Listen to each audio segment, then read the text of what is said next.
I'm Adam, and this is The Reset. So, in the last two episodes, I shared experiences that we had in London, England, and in Berlin, Germany. But in this episode, I'd like to share with you what I think was the most profound experience that we had while we were in Germany. My wife and I had the opportunity to visit a concentration camp called Nuremberg, located about 20 miles southeast of Hamburg, Germany. Now, before I move forward, I want to give you a little bit of history of Nuremberg. So, over 100,000 people that consisted of political rivals, members of the resistance, Soviet prisoners of war, and Jewish people were locked up there sometime between the years of 1938 and 1945. Over 40,000 people died there. I'd like to talk about a specific tactic that was introduced there that created all the contention. It was called the Kapo system. A Kapo wasn't a German guard. It was a fellow prisoner, and it was their job to keep things running, all the work details, and to keep the other prisoners in line. The goal of the German guards was pure calculated evil. They wanted to divide and rule, and they didn't just want to control, they wanted to shatter the solidarity of the victims. Here are a few things the system accomplished. First, it allowed a tiny number of guards to control the massive population. The prisoners were doing all the heavy lifting and enforcement, and this saved the Nazi regime from having massive resources that they need to put into that. And secondly, and probably most importantly, was that it created an impossible moral trap. They gave capos power and privileges, a little bit better food, slightly better chance of survival. But to keep those privileges, the capo had to prove their loyalty to the guards, often through extreme brutality.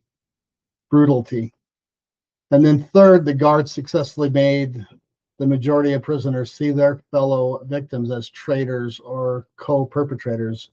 It destroyed any potential of unifying or resistance because they couldn't even trust the person that was in the bunk next to them. The line between the victim and the perpetrator wasn't just crossed, it was horribly and intentionally blurred. Now, this system wasn't about saving manpower. It was about creating contention. It was a strategy to make the oppressed focus all their energy and hatred and fear on each other, leaving the true architect of the system completely untouched, which was the Nazis. Now I want to take the Capo system and shine it directly onto the world we live in today. Because that same architecture of division is not gone, it has simply been digitized and incentivized. We see this engineered contention in two massive areas. The first one is social media.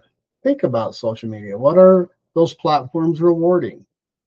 It's not rewarding unity. It's not rewarding complex dialogue. It's rewarding outrage. The algorithms that run these platforms are deliberately designed to promote emotionally charged, divisive content. Why? Because outrage generates more clicks, more likes, more comments, and more shares. That equals more engagement, which equals more monetary gain. So when we jump into the comment section to fight with a stranger, we are essentially becoming a digital capo. We are doing the platform's work for them. We spend all of our energy attacking one another, and the goal just gets more profitable, and the system, just gets more profitable. We're trading our humanity for outrage. Another way that contention is engineered is through political polarization or creating an us versus them mentality. Now, their goal isn't to foster dialogue or solve problems. Their goal is to secure loyalty. It's far easier to raise money and mobilize voters when you can convince them that the other side is an actual threat.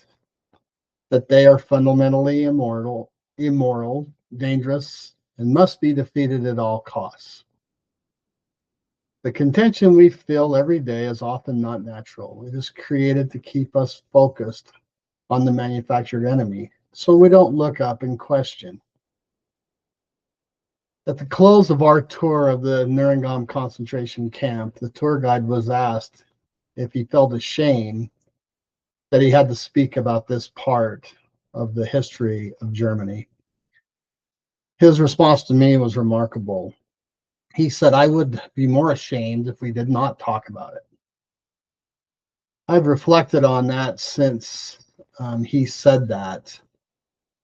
And I've determined that the German people have owned this part of their history. They have learned from it, and they want to move forward. So I ask the question of us now, have we learned from what we have created? I've said this before, and I will continue to say it. We can change the world.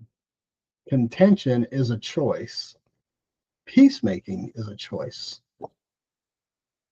I would love to hear your comments. Please like and share. Until next time, what's your reset?